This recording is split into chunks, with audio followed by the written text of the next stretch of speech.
this is surely the most hotly anticipated episode that we've ever done on the book club. Surely. So the book, known as ACOTAR, to its army of adoring fans, was at the forefront of the rising tide of Romantasy. And this is one of the fastest growing and most commercially successful literary subgenres in the world. It's a phenomenon. It's famed for these fantastical narratives featuring mythical creatures and magical worlds, everything that you'd kind of expect from classical fantasy, but then combined with a massive dollop of romance. And it's the romance and the explicit sex scenes that drive the plots. So this is why, in some, corners of the internet, it is known as fairy porn. And we will definitely be digging into the phenomenon itself after the break. Yeah. But just to give a sense of how massive it is, the Romantasy tag on TikTok has almost 1 billion views. With billions for Maas's books alone, she is now one of the best-selling authors in the world. She sold more than 75 million copies of her books worldwide, and this series alone has sold an estimated 13 million copies since its publication. And we'll be exploring why it is that this is such a massive hit. But before then, Dominic, I know that you're a long-time lover of Romantasy and have a particular penchant for sexy goblins and tights. Wow. So without further ado, what did you make of this? What did you make of A Court of Thorns and Roses? So do you know what? We've done a lot of books so far on the book club that are canonical, that are extremely well known. We've done Frankenstein in 1984 and The Great Gatsby and so on. But we always wanted, when we did the show, to have a kind of mixed diet, to have books that lots of people actually genuinely read, that you'll see people reading on the tube or whatever. And this is a really good example because, as you say, it's a phenomenon. And I'll be honest, until I did this show, there was no way I would have read these books because they're really not aimed at me. I'm not the target. No? I'm not the target age. And to be honest, I'm probably not the target gender because I think they appeal overwhelmingly to women, don't they? Yeah, I'd say so. So I thought it would be boring for me to sneer at it. That would be boring. There's no point in doing the show if you're going to sneer at books. So I approached it in a spirit of open-mindedness. And I have to say, this will surprise some listeners, but please, the army of Sarah J. Maas's fans, certainly the final quarter of the book, I read it all in one sitting, and I was pretty addicted to it. I was very keen, not just because I was keen to finish it, but I was actually keen to find out what happened. And so I enjoyed I enjoyed reading it a lot more than I thought I would. And I will say no more. I shall leave my penetrating analysis. I'm not sure whether penetrating is the word you want to choose when it's this kind of book. Oh, yeah, poor choice of words. But anyway, I will leave my incisive analysis till later in the episode. You love this stuff, don't you? Or am I caricaturing you? I think you're caricaturing me. I think you're making the mistake that so many people make about Romantasy, assuming because I am a young woman. I love it. I actually read it first during lockdown because it was really, rising to the fore around that time, this series in particular. A lot of my friends were big fans. I was obviously curious. And I thought it was a lot of fun. Like anything that kind of features fantastical worlds, mythical beasts, I'm kind of there for. It didn't change my life, I would say. You didn't fall in love with it? The world? I wouldn't say that I fell in love with it. I think maybe there was a situation in which I might have done, but I found the inclusion of like very real world themes. All like fantasy generally has something to say about the real world, whether or not the authors deny it or acknowledge it or not. But this was so on the nose, the inclusion of kind of fluffy slippers and, real world, social media driven terminology that slightly got in the way of the escapism that I look for when I read fantasy. Nevertheless, it was on the whole very enjoyable. But you're right in that this is not an episode in which we're going to spend our time tearing these books apart or sneering at them, because there is some really, really interesting kind of backstory to them. The way that they meld kind of high fantasy with folklore, with fairy tales. So we're going to be digging into all that during this episode. Right, because I think there's lots of different elements to this. One is the extent to which the books draw on long literary traditions. So we'll be talking about the story of Cupid and Psyche. We'll be talking about Beauty and the Beast and so on. So these books are kind of rooted in a genuinely really interesting kind of cultural tradition. But also the phenomenon of romantasy and what it says about readers in the 2010s and 2020s is genuinely very interesting. It's so interesting. Future historians will find it a brilliant window into the preoccupations of our own moment. So we'll talk about all this. So I'm guessing there's quite a lot of people who are listening to this show who have never read these books, because I know some of them and I know they would never read a romantasy book in a million years. Our producers. Right, exactly. So shall we explain exactly what the book is about? First of all, give a sort of sense of the plot of the book. Yeah, let's. And flesh out the world a bit. You set us off, Dominic. You take us. Let the adventure begin. The adventure begins. Okay, now there will be some spoilers inevitably, but we're going to try to do it so that we don't. If you want to read the book, we're not going to ruin it for you. So our heroine is called Feyre, which I think is a slightly weird name, but there you go. I love that name. Okay, very good. So I stand corrected. She's 19 years old. She is a huntress, and she lives in a kind of medieval world on one side of a magical wall that separates the world of humans, the mortal lands, from the world of the fairies. And that the world of the fairies is called Prythian. Now, just on fairies, if you're thinking about the kind of characters that Sir Arthur Conan Doyle thought existed in the Cottingley photographs, so little tiny things with wings, that is a mistake. They're not like that. They're basically elves, Tolkien's elves. Is that fair, Tabby? Yeah, well, there's two sort of subsections of fairies. You get the High Fae. They are essentially Tolkien. They're immortal, they're beautiful, they have powers. And then you get kind of the more common fairy folk, and they are more like something from Goblin Market or whatever by Christina Rossetti. Yeah, because they're more goblin-like and they're wings sometimes or whatever. Yeah, exactly. There are lots of different types and kinds and some wicked, some malevolent, some good. It's quite Narnia in that way. It's a strange mishmash of kind of folklores, but they always have a side. So Feyre lives with the humans on one side of this barrier. She is mortal, it's important to say. Yeah, of course. And we meet her, we're plunged right into the action from the very beginning. She's off hunting. She's a brilliant kind of huntress. She's very athletic. She's very brave, all of these kinds of things. And she has gone hunting to feed her formerly wealthy, but now impoverished family. So this is your classic, people, to give away what we're going to be talking about, this is a story obviously ripped from the pages of fairy tales. She has a useless father and two spoiled, selfish sisters, and they live in this rundown cottage. And she's out hunting, and she ends up in the first section of the book. She shoots this great white wolf, and at the time she thinks, "Oh gosh, is this basically one of the fae, one of the fairies?" Because these fairies can kind of disguise themselves as animals or whatever, or take animal form. And if she has accidentally shot a fairy, then she will be in breach of this treaty that divides the human and the fairy realms. So that's a bit of a worry for her. And actually, in the scene that we performed rather than read. Yes, performed. The scene that we performed, this bloke basically bursts into her cottage, and it turns out she has shot one of his friends. He's in the form of a terrible beast, though, isn't he? He's terrifying. He is, exactly. A sort of feral beast that's like bear, wolf. It's hard to pin down exactly what it is. Yeah. And he's come to get revenge. And basically, her punishment is she will be brought back to the fairy realm, which is Prythian, to live out the rest of her days with this beast. Yeah. So he takes her over the wall, the dividing line between these two realms. And it turns out that he is a member of the High Fae, which we spoke about just now, beautiful, immortal. He's called Tamlin. Mm-hmm. And he is, in fact, the High Lord of the Spring Court, because Prythian is divided into different kind of courts, which are different kingdoms. So you have the Night Court at the top, you have the Autumn Court, the Dawn Court, the Winter Court, the Spring Court, and the Summer Court. Just a word of warning for our listeners, like if Tabby is allowed to talk for too long unchallenged, she will just get deeper and deeper into the lore of this world. Yes, exactly. And there's something clearly very, very wrong with Tamlin's lands, with the Spring Court. For one thing, they all have to wear masks. So this automatically, for Feyre stepping into unknown territory, she doesn't entirely know who everyone is. There's like an element of disguise to everything.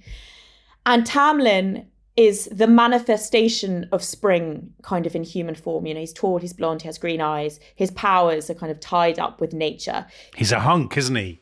He is. He's a massive hunk. He's not my type in truth, but he's definitely a bit of a hunk. And his right-hand man is another high fae called Lucian, and he is the manifestation of autumn because he's originally from the Autumn Court. Mm-hmm. And they live in this vast mansion. This is the kind of the hotspot of the Spring Court. This is like their castle, if you will. And over time, Feyre goes from loathing Tamlin and living in fear of the fairies to quite liking it and to finding that she's attracted to Tamlin. And he's ripped and she can't resist him. He's ripped. Yeah, exactly. Yeah. And they end up falling in love. So it's your classic kind of enemies to lovers, and they sleep together. But then what happens is that this strange, mysterious stranger arrives in their midst. It's a guy called Rhysand. He turns out to be the High Lord of the Night Court. He too is kind of the physical manifestation of darkness, of night. And he warns Tamlin that some mysterious she has sent him to tell Tamlin that his time is running out. We don't know why. Feyre doesn't know why. But it seems that the blight that is afflicting this land is building, growing darker, and time is running out. So Tamlin sends Feyre back home to her family, who are now wealthy again. So she goes home.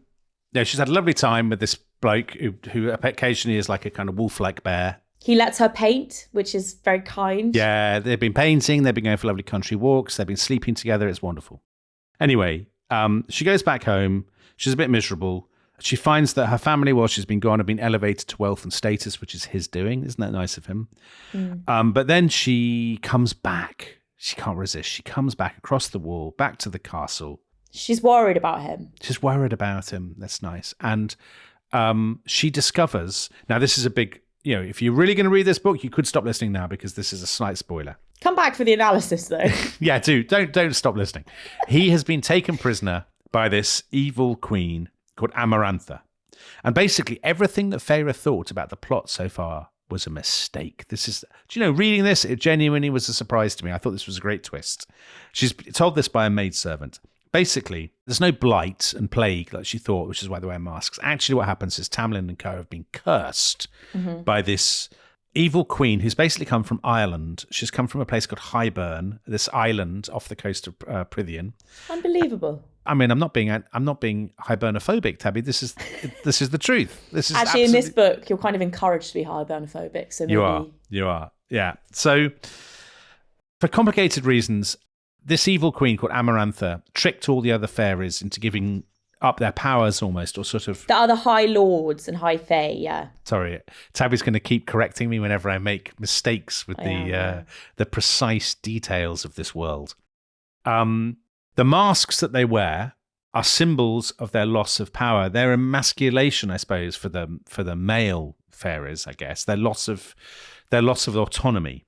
The amazing thing that we discover is that all that stuff with like the hunting and the beast and like offending the treaty and being taken back, that was all a bit of a con. It was engineered. Yeah, it was engineered because basically under this curse, Tamlin was given 49 years to find a human girl who hated fairies and make her fall in love with him.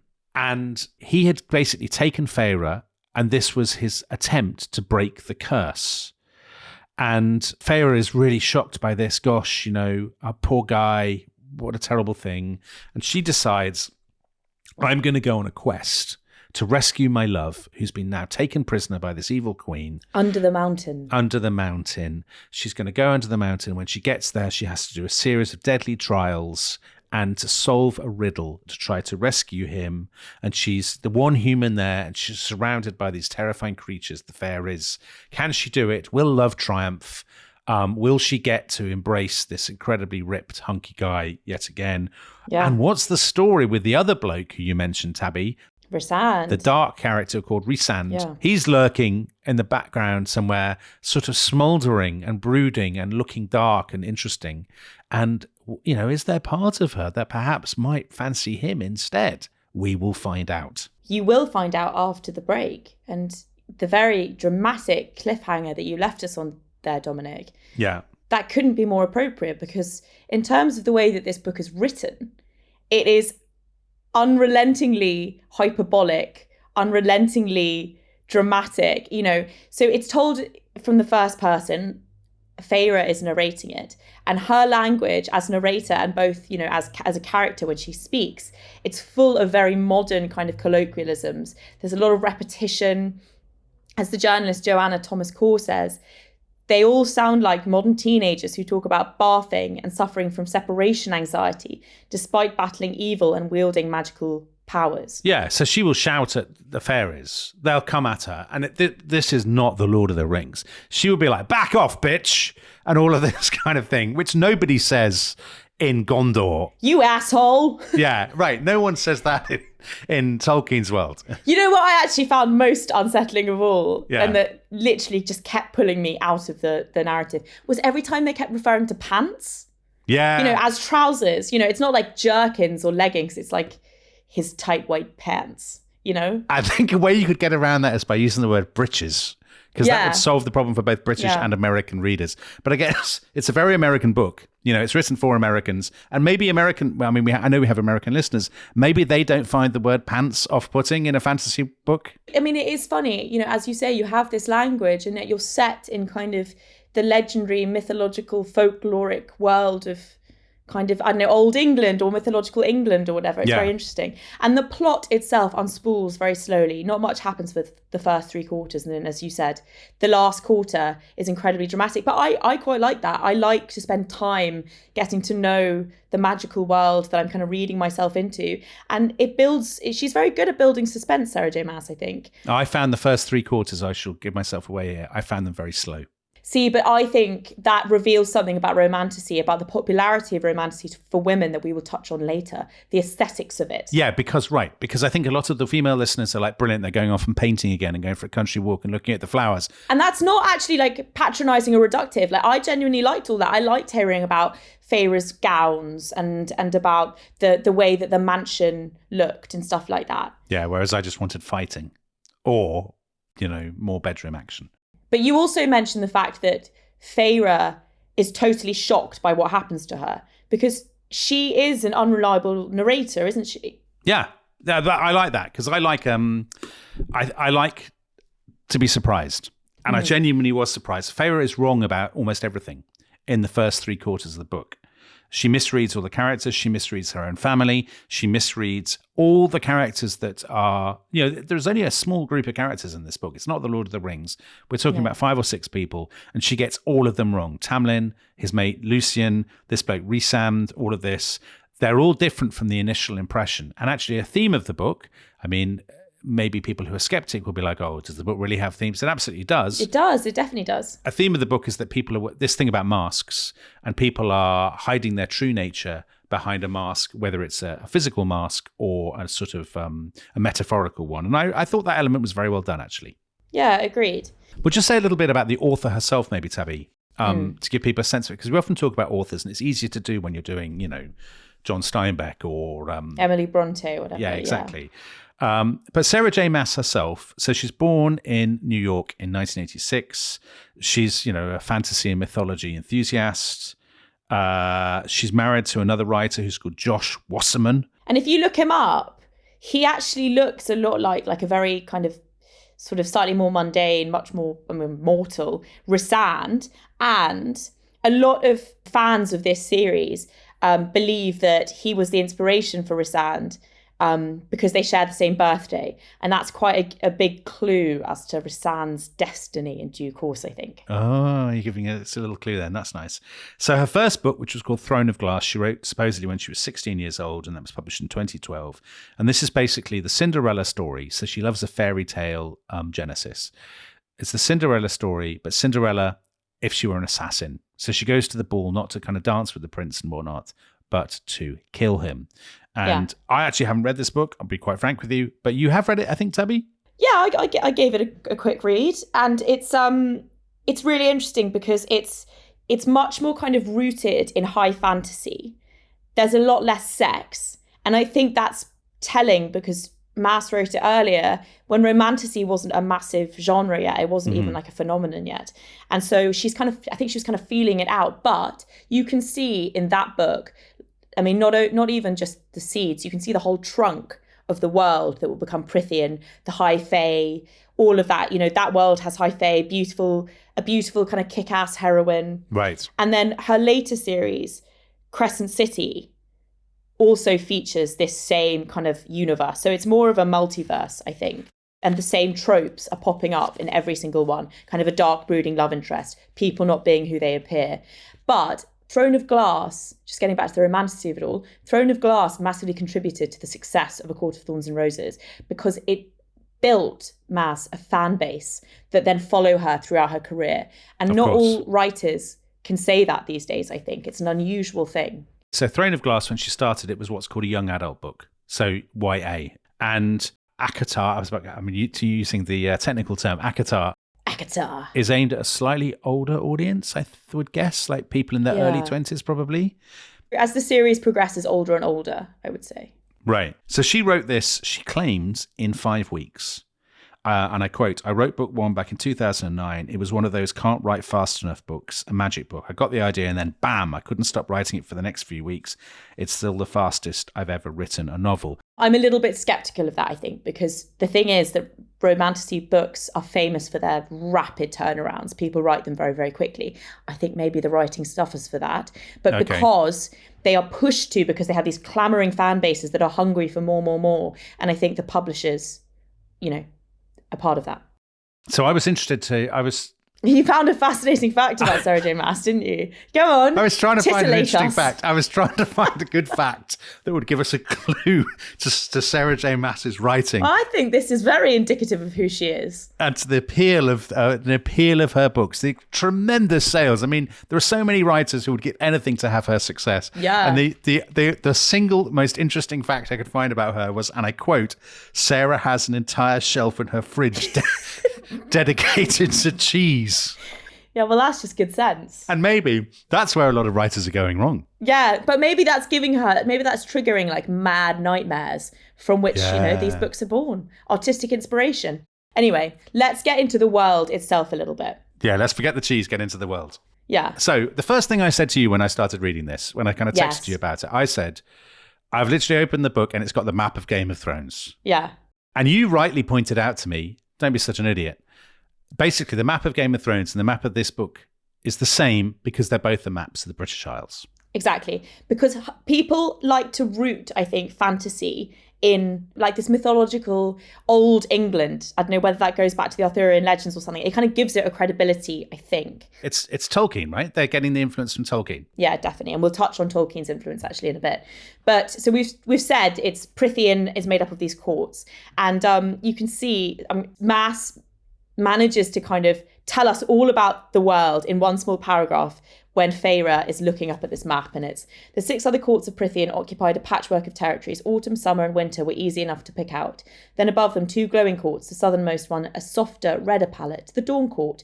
Above, in bright golden yellow and blue, the Day Court. And above that, perched in a frozen mountainous spread of darkness and stars, the sprawling massive territory of the Night Court. So that's the geography of Prythian, neatly laid out for us at one go. Right. And I know that you're quite sceptical of the world building element of these books, which is so crucial to fantasy. But I actually really quite like it. I like the way that she plays with the way that the whatever the court is, be it summer, autumn, whatever, the way that is manifested in the environment of the court, the food of the court, the trade of the court, whatever it might be, the dress styles, right. the way that its denizens look and the way that their powers manifest. I loved all this. I was very keen on it. Well, you hold on. You have a massive advantage over me because you've read other books in the series. So I'm just basing this purely on this first book. Yeah, and the other books flesh out the world of Prythian much, much more, and actually its old history. Because if I was being critical, and I don't want to be critical because I don't want to invite the wrath of Sarah J. Maas's fans. Basically, I live in terror of 22-year-old American women don't we all? Attacking me. So I shall restrain myself a little bit. But I would say that I found the world building in book 1 quite thin. I felt that I liked the fact that there's a slow reveal of information. She doesn't do it all in one big dump right at the beginning, which a lot of writers might be tempted to do. But I would have liked more about the deep history of the world. I would definitely have liked more about the culture. I felt the culture was a tiny bit generic. It's sort of medieval and there's some fairies, but there's not much more to it than that. And so obviously we both love, it's one of the things that we first, as it were, bonded over. Isn't that nice? That's nice for people to know. You could have said that slightly less cynically, but you chose not to. I actually couldn't. But it's the Lord of the Rings. And obviously in the Lord of the Rings, the world building is so sophisticated because Tolkien basically never went out, and that was what he did. The point for him was the world building, that's what came first. Yeah, more than the narrative, exactly right. In this, I felt that it clearly doesn't have the depth and consistency of the Lord of the Rings. Maybe it's unfair to expect it. And the way that was so glaring for me, we've already mentioned it, I felt all the time, characters who live in a world like this do not speak like this. They do not say, back off, you suck or whatever. I'm not saying anyone does actually say you suck, but they say stuff like that again and again. And I found that jarring. Well, I think this brings us nicely onto the influences behind it, because first of all, this book, I think maybe it didn't need as much of a backstory because it's basically a retelling of a fairy tale, and we'll get onto that. But also, Maas said of her earlier series, Throne of Glass, that the main character, Selena Sardothian, was inspired by Buffy the Vampire Slayer, Kill Bill, Han Solo from Star Wars, and Disney princesses. And you can see that, all the mishmash of those influences in the language and the world building of A Court of Thorns and Roses. There's a really good example, actually, which I know you could hardly be more familiar with, of a super popular genre that basically a mishmash of sources, and that's Harry Potter. Yeah. So she's basically doing the same kind of thing, which is taking loads of stuff and putting it into a blender. You could argue that lots of writers do that. I don't mean that harshly. But I think that's so much of what fantasy writing is. It can't be original, really. But let's get into, for instance, what some of the things that inspired A Court of Thorns and Roses, because I think this is really interesting. So Folklore was a massive driver for Maas, and she's acknowledged this. She says that she does a bunch of research. A bunch of research. I love that. This is the way they write, that they speak in the book as well. She says, if a story is inspired by classical literature or folklore, I'll do a bunch of research on it first, decide what parts I want to keep or discard. And you can see this. But there's one glaring example for A Court of Thorns and Roses, and that's Tamlin. So obviously the main Feyre's love interest in this is called Tamlin. And this is a Scottish ballad which dates back to at least the 16th century. And I actually remember it. I had an illustrated version of this when I was a child. And it's the story of this guy called Tamlin. And he lives in the forest of Carterhow. And he's rescued by his love, who's called either Janet or Margaret. And they rescue him from servitude to the Queen of the Fairies, just as Feyre rescues her Tamlin from Amarantha. And then there's also a big bucket of Greek mythology in this. Yeah. In some ways, it's a retelling of Hades and Persephone, but that element actually unfolds much more in the later books. And I also noticed, I looked up Maas's most recent series, the Crescent City books, and they are just jam-packed with mythical creatures, satyrs, fauns, manticores. So this is clearly something that Maas has in her mind, in her kind of worldview anyway. The thing that jumped out at me from this story is the story of Cupid and Psyche. So Cupid and Psyche, for people who are not familiar with it, the original version is in a book called, it's either Metamorphoses or The Golden Ass, depending on the translation you have, by Apuleius. And Apuleius was a Roman writer, 2nd century AD, who lived in Numidia, so in North Africa. And this book that he wrote is basically the only novel in Latin that survives intact. And it's a sort of bawdy, picaresque novel. And there's a story within the story. And the story is of this girl called Psyche. She's one of 3 sisters. So already we can see the parallels.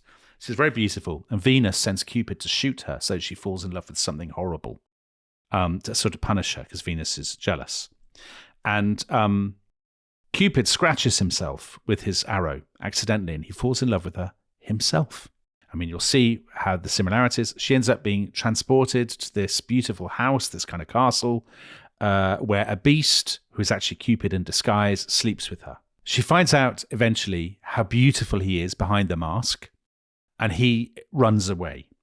She goes back to her sisters, but they reject her. And eventually Venus sets her a series of trials and tasks, which she passes, the last one being to descend, as it were, under the mountain to the underworld.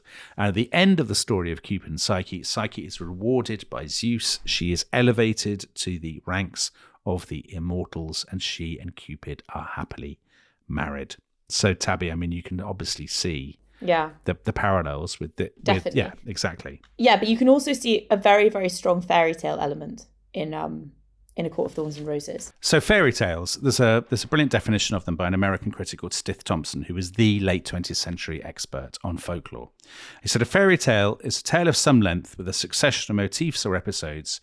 It's in an unreal world without definite locality or definite creatures, and it's filled with the marvellous. And it's a never land, humble heroes, killing adversaries, they succeed to kingdoms, and they marry princesses. Yeah. So there's something, sort of, a fairy tale floats free of definition. It's in this sort of magical world where anything could happen, and it has the quality of a kind of fable. And A Court of Thorns and Roses, I mean, obviously it feels very fairy tale right from the beginning, doesn't it? The cottage and the sisters and all of that stuff. Yeah, the two wicked sisters, Feyre being kind of brave and sacrificial, kind of your classic Disney princess. But it's actually really interesting. I was thinking about this. There was this massive trend of fairy tale retellings in the 2010s. And I was kind of wondering why that may be. I guess part of the reason that, Romantasy is such a hit, and that's because it's kind of a familiar emotional entry point.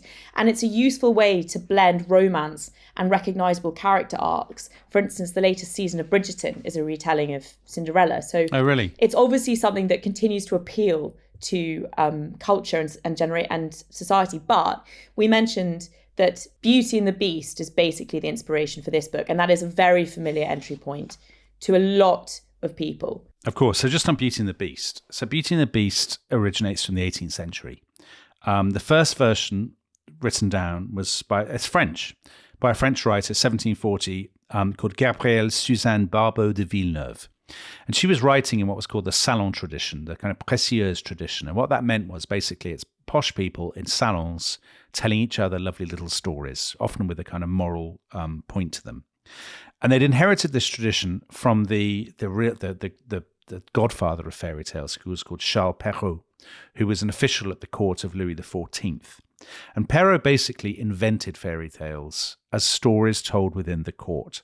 So Red Riding Hood, Cinderella, Puss in Boots, Sleeping Beauty, and so on. We think of these as children's stories. Mm-hmm. And the original French tellers of them, I think, talked about them as though they were stories for children, but told them to each other.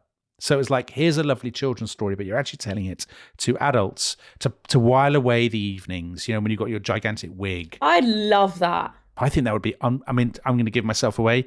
I think that would be an unbelievably boring way to spend an evening, listening to some French aristo telling me a fairy tale. But you would love that. I would. So Villeneuve writes the story of Beauty and the Beast, but the version we are most familiar with was an abridged version produced 16 years later, and this was produced for children.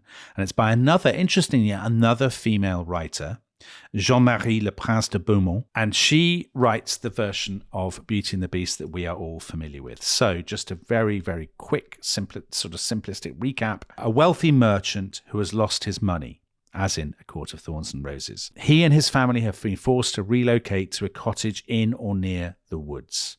One of the sisters is beautiful, brave, and intelligent. The other two sisters are spoiled, they're entitled, they're greedy, they're horrible. There's this beast who is offended in some way by the father.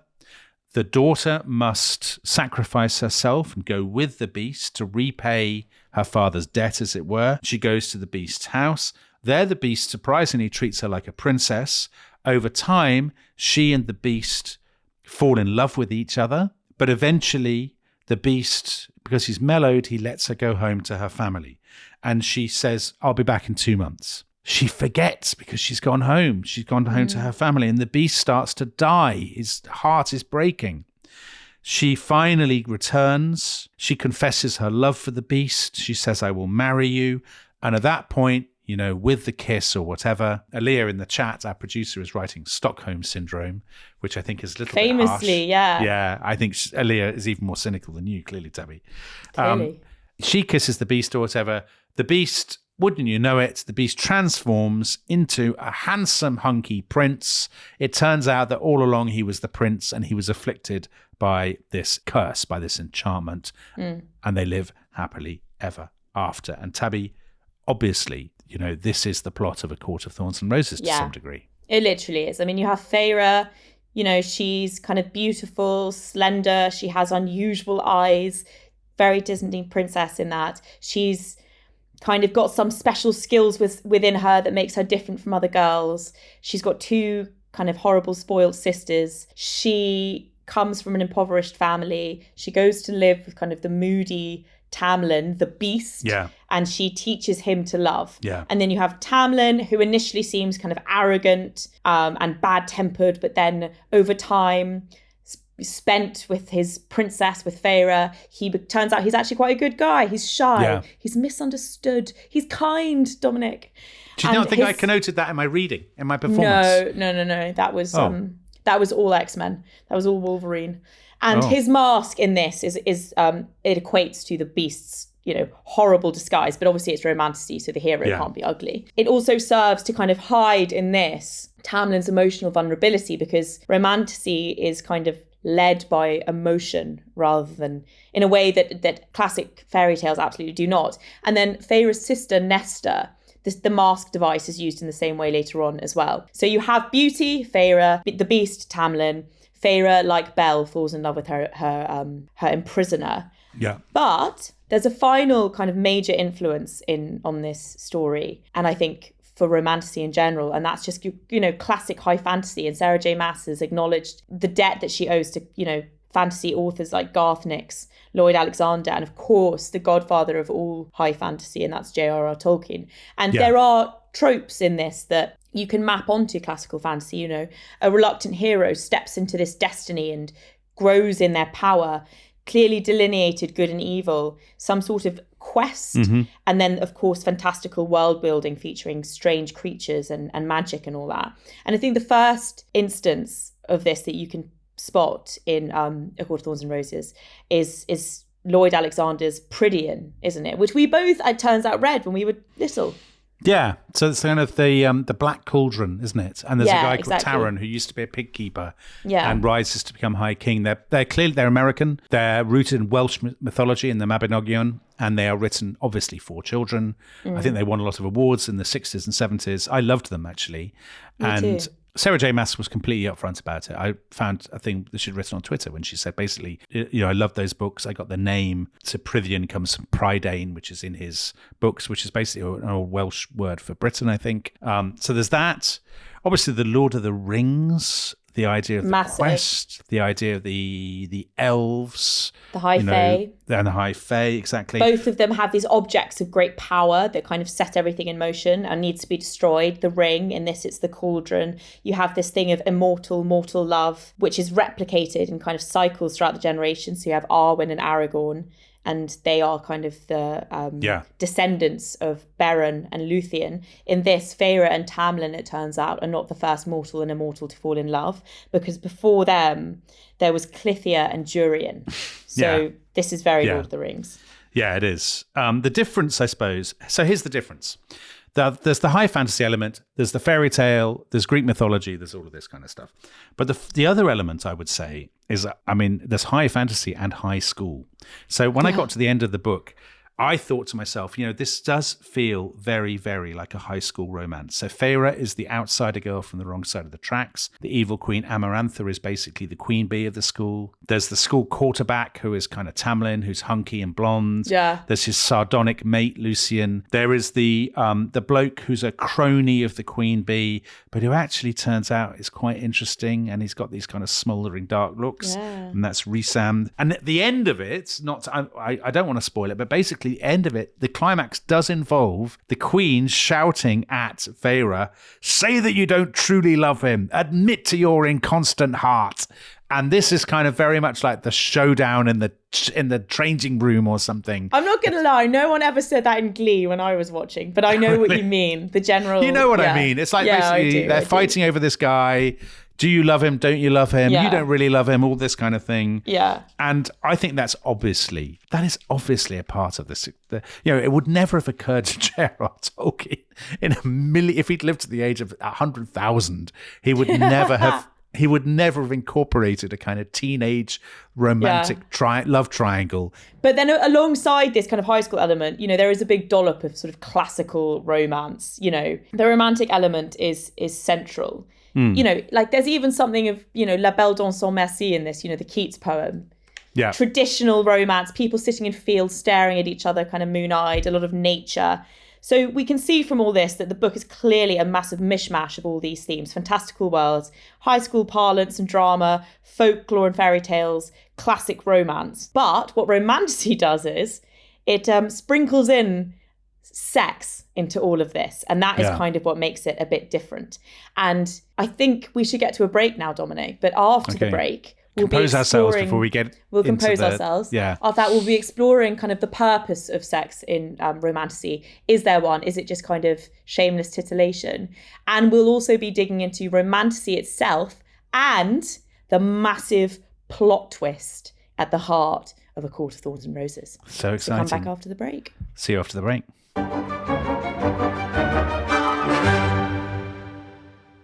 Hello, welcome back to the book club. All kinds of delights await, physical and intellectual. He went there. So, Shocking. Tabby, well, let's start with the plot twist. Let's start with the intellectual side of things. So here's the big surprise, right? Basically, for 3/4 of the book, Feyre has been pining for one bloke above all, who is the Beast. And falling in love with, And she's fallen in love with him. And then she goes off to basically rescue him. And at that point, he slightly fades from the narrative and he's just off stage all the rest of the time. He's just a sort of generic presence. Yeah, and he's surprisingly uncompelling, actually, altogether, Tamlin. He has literally no sense of humour, and he's not as kind of dramatic and stylish as Sarah J. Maas's other romantic love interests. Right. So I mentioned before the break that he's a bit of the kind of the quarterback of the high school. But with all of that implies, right, which is that he's ultimately a little bit boring and one-dimensional. But in the final quarter of the book, this bloke who's been hanging around, who's sort of, a bit sinister and dark and basically been sold to us as a baddie who is called Rhysand, he turns out to be more complicated, and she starts to, against her will and against her better judgment, she starts to fall for him, doesn't she? Well, okay, so the thing that we need to be a little bit clear about here, particularly for those people that don't want spoilers, is this is never massively alluded to in this book. It is something that is hugely developed throughout the rest of the series. But the thing that does come through in this book is that Rhysand has incredible charisma. He's quite witty, he's quite sardonic, he's quite teasing. So the dynamic between he and Feyre is much more playful, much more enjoyable to read than that of Feyre's with Tamlin. And I mentioned earlier the influence of kind of the Greek myth of Persephone and Hades. And I think that does unfold between Feyre and Rhysand. So it overtakes the Beauty and the Beast element of it all. Well, you see that because basically he does a deal with her to help her recover during her trials. He does a deal with her. Exactly. She will have to spend 1 week a month with him. Mm-hmm. This is very Persephone and Hades, isn't it? She'll have to spend 1 week every month with him. But not only is he doing that, don't forget this is a book written in the 2010s. So, very much has the sort of the gender politics and the sort of Me Too awareness that you would expect. He's also basically drugging her and making her lap dance for him. Yeah. But during the final quarter, Tabby. I mean, that seems a bit weird to me, frankly. There is an explanation for that, though. And we will come on to that. Okay. But another obviously massive element of this dynamic is that the sex scenes, or rather the only real sex scene, because contrary to most people's expectations of Romantasy books, this book, A Court of Thorns and Roses, there isn't actually much sex. That will really disappoint some of our creepier listeners. Right. But there's basically one big sex scene between Feyre and Tamlin. As with many sex scenes in Romantasy, it's surprisingly full of kind of animalistic, sort of fairly bestial tropes. It's all about kind of claws and fangs, but being kind of wielded gently by the soft-hearted, massively ripped male at the heart of it all. So in this, and I quote, "I bit his lip in a silent command, that had him growling into my mouth, says Feyre. And then, with one long claw, he shredded through silk and lace and my undergarments fell away in pieces, etc., etc., etc. And then yielding completely to the writhing wildness that had roared alive inside me. So this is very like common for the sex scenes in Maas's books, and there's far more in them later. Yeah, there's an enormous amount of roaring, growling, claw action. Yeah. But sort of surprisingly, as you said, surprisingly tender claw action. Yeah. And the prevailing sort of metaphors for Feyre, there's a lot of heat, there's a lot of warm glows, there's all this sort of thing. Yeah, so this is actually an interesting element to all this, because the question is the massive amounts of sex in most romantasy books, less so in this one, does it actually serve a purpose, or is it kind of just titillation to get readers through the door? Yeah. Well, and I think it's kind of twofold.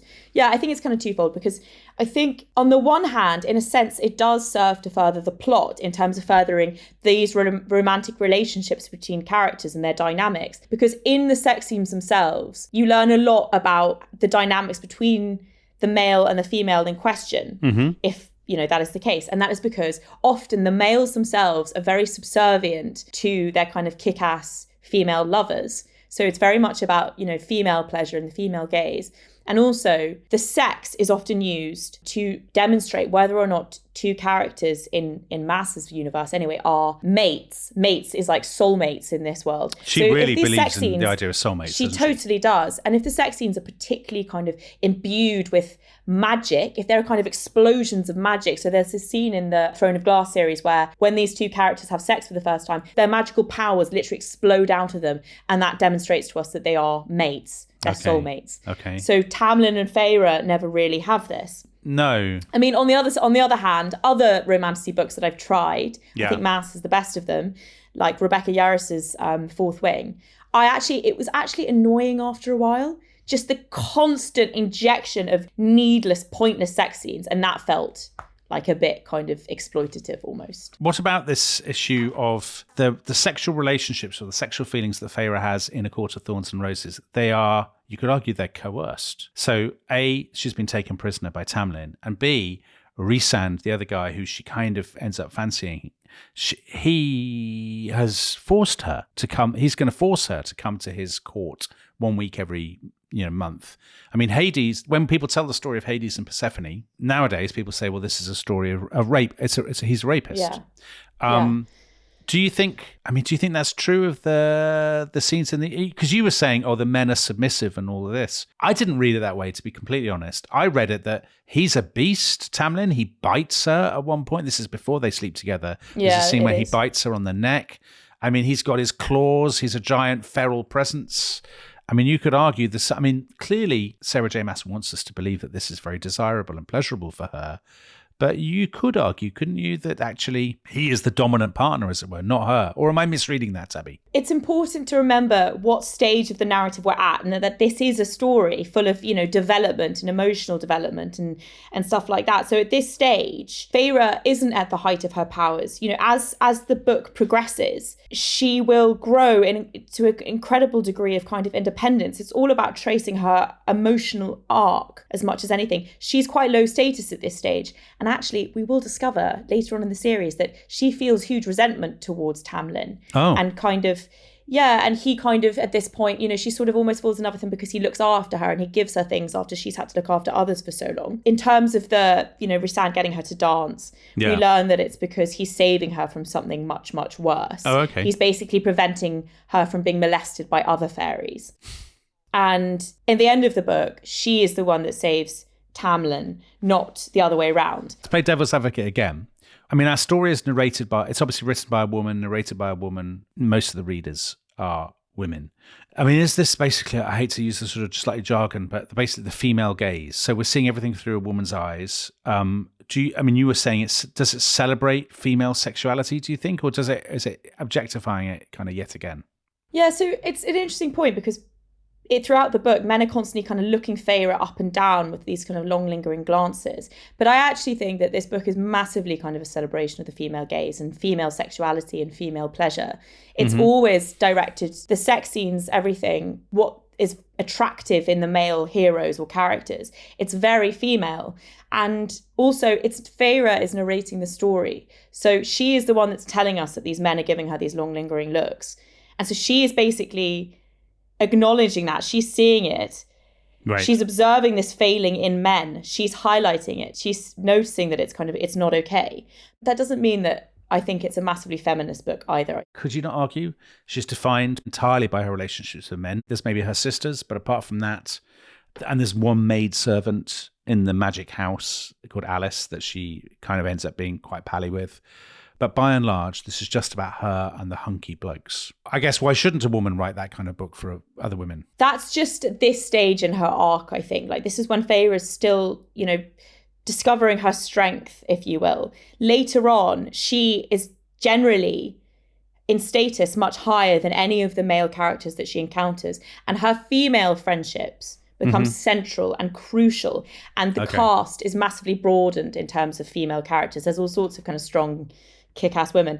But I'm going to ask one last question, Tabby, before we move, because I know we've got to move on to romantasy more generally at some point. Now, I know that there's one character that you hate more than any other in all modern popular culture. And you know who this is going to be? It's Rey from The Force Awakens.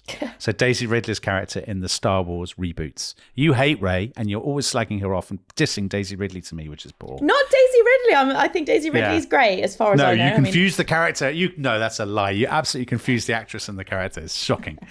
But anyway, you always say you don't like Rey in Star Wars because she's a stereotypical, what do you call her, a girl boss? She's really, she's implausibly heroic, implausibly brave, blah, blah, blah, blah, blah, blah. She's too perfect and you don't like her. How is that different from the character in this book? Because you could say all of those things about Feyre. I mean, they've almost got the same name, frankly. So my issue with Rey, these kind of girl bosses, is I want my female heroines to be human. I don't want them to be perfect, and I don't want them to be infallible. I don't want them to be the ones that solve every single problem with this kind of messianic power. I want to be able to relate to them and see them, struggle and strive and develop. Feyre does do that. Okay. In this book, she grows in, strength and courage, and she is riven with vulnerabilities and guilt. But that being said, I don't think this is a massively feminist book either. The girl boss element of it all is, for me, a little bit surface level. Actually, a lot of romantasy books do this, but to sell the series as kind of feminist or about women claiming their power, I think that's just a bit jarring, and it only goes so deep. I think it's a lot of fun. I don't think it's going to give me massive insights into the female condition or what it's like to be a woman or to overcome things. And for instance, there's this girl called Christina Clark Brown who recommends books on Instagram, and she writes that romantasy allows women to have it all. There is no damsel who needs saving, but rather women are allowed to be powerful, go on epic quests and find love with a partner who is an equal to them in every way. That's definitely true. They are powerful. They are always, equal to their romantic counterparts. Love all that. But the reason they have it all is because they are exceptionally beautiful, exceptionally clever, exceptionally talented, and imbued with exceptional magical powers. So I think for women in the real world, they're kind of about as aspirational for women as James Bond. Yeah, James Bond or Gigi and Bella Hadid or something, Okay. So that's sometimes what annoys me about romantasy is stop trying to make it deep. It's a lot of fun. Okay, well, let's talk about romantasy more broadly, because this is the literary phenomenon, really, of the last 10 years or so. It's a genre that did not exist till the beginning of the 21st century. We talked about fairy tales. Mm-hmm. Would it be a stretch to say that the seeds of romantasy were always there in kind of folk tales and fairy tales and things, do you think? Yeah, I kind of see fairy tales as the very, very first origins of romantasy, because it blended romance with kind of magic and folkloric worlds. And maybe there's a soupçon of the medieval romance about it all, like Tristan and Isolde, the idea of forbidden love, that kind of thing. There's a bit of romantic and Gothic literature of kind of the 19th, 20th centuries. Or 18th century Gothic stuff. Castles, maidens. Exactly, all of that. And these dark, brooding, Byronic heroes. That too. But the thing that really, to be truthful, launched romantasy was social media, and more particularly BookTok. And it was actually Maas's books have a huge part to play in making it the phenomenon that it is, because they captured people's attention on BookTok, and these videos would go viral of people, you know, making their predictions, talking about their favourite characters, dressing up as high fae. And then the term itself properly first appeared in 2008. So why now? That's the question. Like, women have always read books.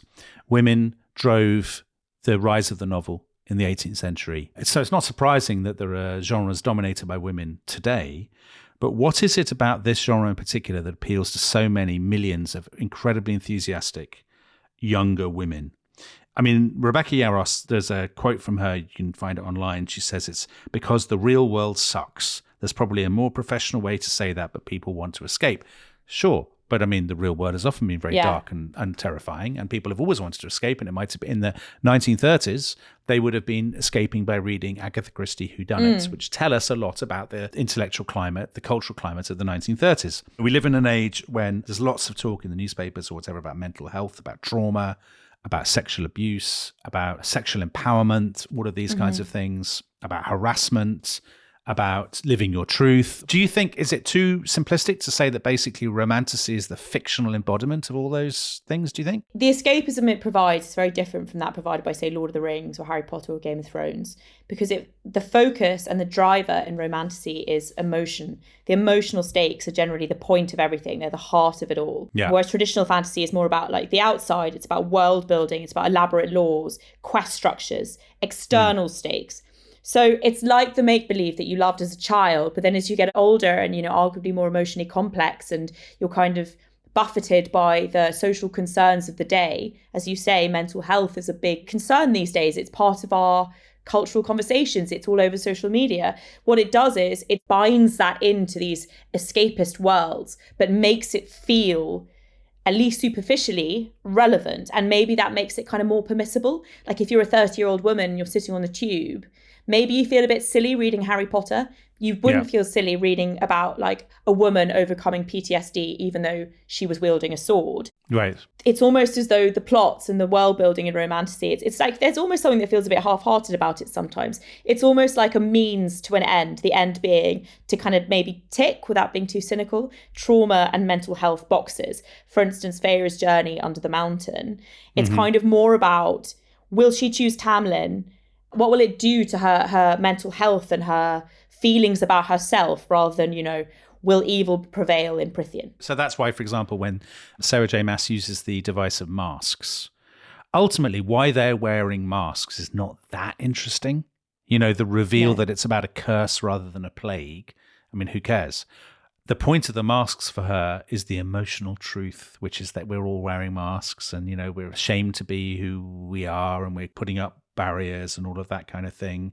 And Feyre's sister, Nesta, wore a mask metaphorically, pretended to be horrible when actually she was troubled. But that was because she was troubled and suffering. Nobody loves Tolkien more than I do, but it would not have occurred to Tolkien to talk about those kinds of elements. Elrond's rarely anxious, I would say, you know, also right, exactly. His characters, some of his characters undoubtedly are troubled by, you know, Frodo, most obviously at the end of the Lord of the Rings. You know, he's damaged and that's why he basically has to leave the story.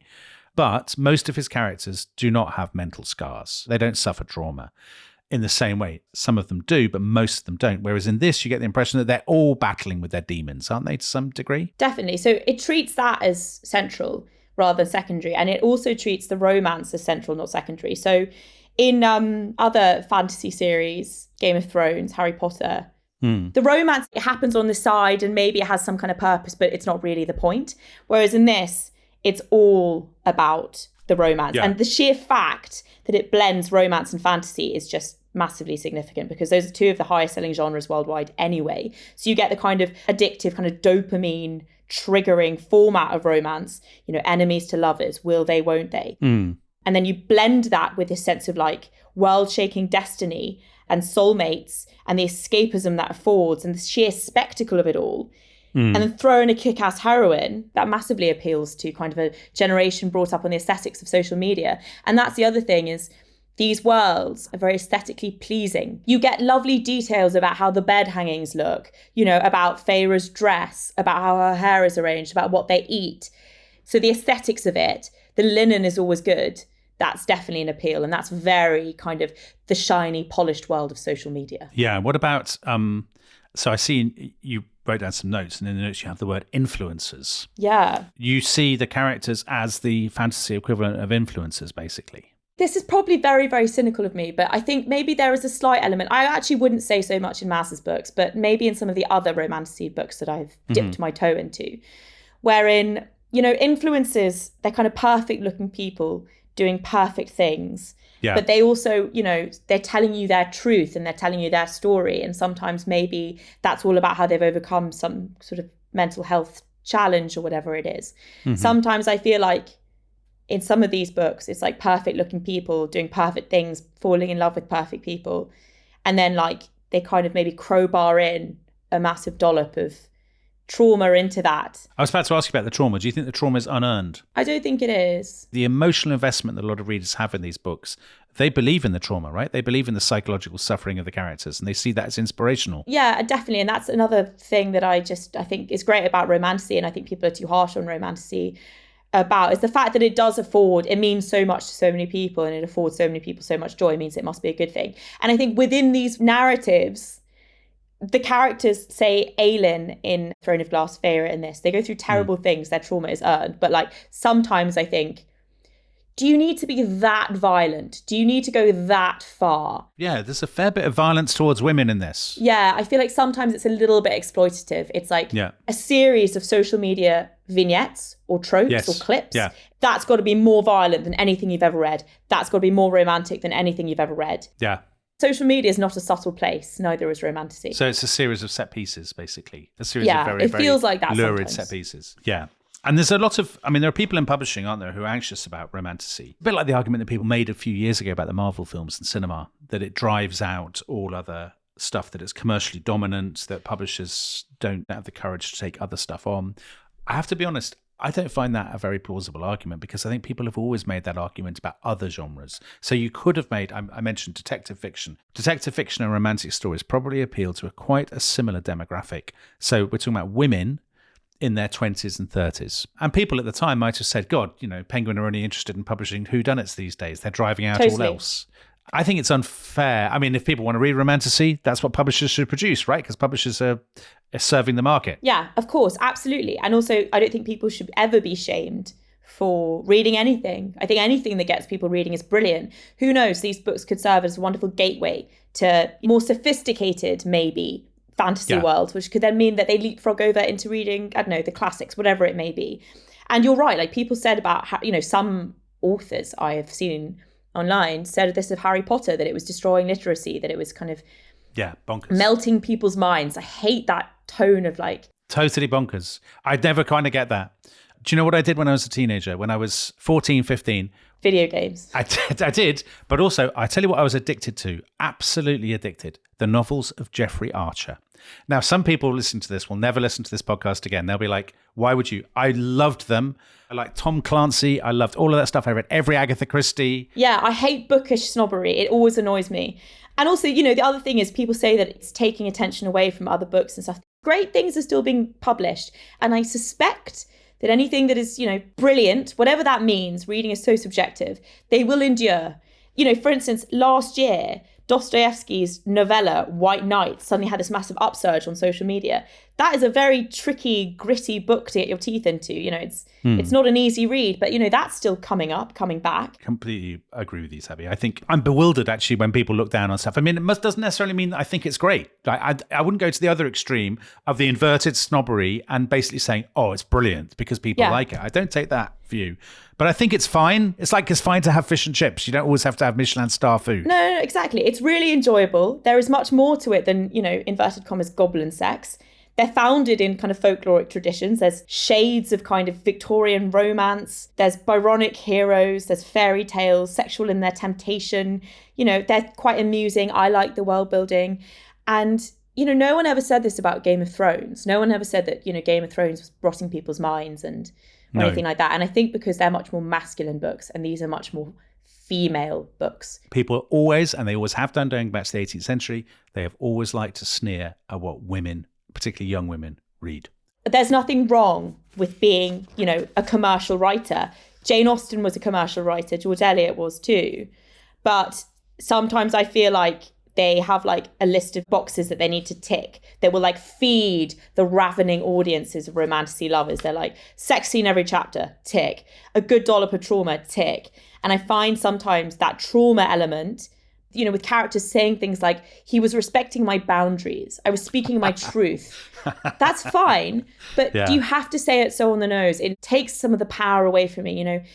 Lord of the Rings is so full of emotional depth and power about overcoming suffering, about soldiering on, about being brave. But they never have to say it out loud. It's sometimes too overt. But it's a lot of fun. Well, do you know what? We are going to give this a mark out of 10. Before I read this book and before we started to do it, Tabby said to me, you can't give this 1 out of 10 because everybody will hate you and no one will listen to our show and all of this kind of thing.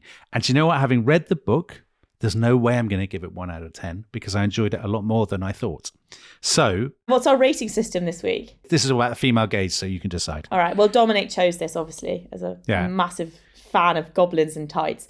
We're going to rate it out of ripped fairies with hearts of gold out of 10. So I tick 3 of those boxes personally. Sorry, 2 of those boxes. I don't tick 3 of those boxes. I tick 2 of those boxes. Dream on, Gothmog. Coming from Legolas, of all people. Unbelievable. So I'm going to give it 6. Wow. Oh my God. Isn't that what you gave normal people? That's insane. I can't believe that. We don't make a claim to consistency. I've never felt happier. I feel like... Do you know what? I've come down from where I thought I was going to come in. I thought I was going to come in with 7. Wow. Because, hell, do you know he what? Loves it. Because I didn't mind reading it. I can't remember where we are in the series, but we did East of Eden. Yeah. And I bitterly resented reading East of Eden more than I did this.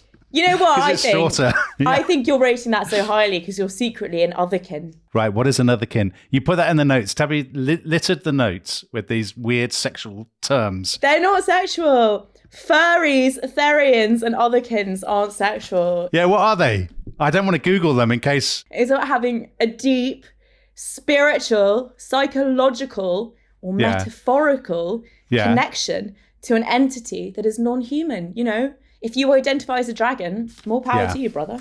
Okay, well, listen, I'm going to give it 6 out of 10 because there are some things about it that I liked. I did not see the big twist coming. So when it turns out it's not really Beauty and the Beast, I genuinely didn't see that coming. I genuinely found the last 100 pages, and I'm not just saying this for the purposes of the podcast, I genuinely found the last 100 pages very readable and, dare I say it, exciting.